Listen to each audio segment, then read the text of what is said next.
This March 10th, I will be in Greece helping to light the Tibetan Freedom Torch. On this day, I ask you to join thousands of Tibetans and supporters in the streets to show China that the flame of Tibetan resistance is still burning and will not be put out. This March 10th, I will be in the streets protesting alongside my Tibetan friends. I know at this moment, as the Olympic spotlight shines on China, that is more important than ever before to show my support for the Tibetan people's struggle for freedom and independence.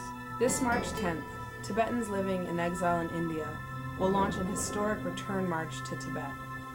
As the Chinese government tries to use the Olympics to convince the world that Tibet belongs to China, Tibetans in India will rise up and show the world Tibet belongs to Tibetans. Show your support for the return march. This March 10th, take to the streets and take action.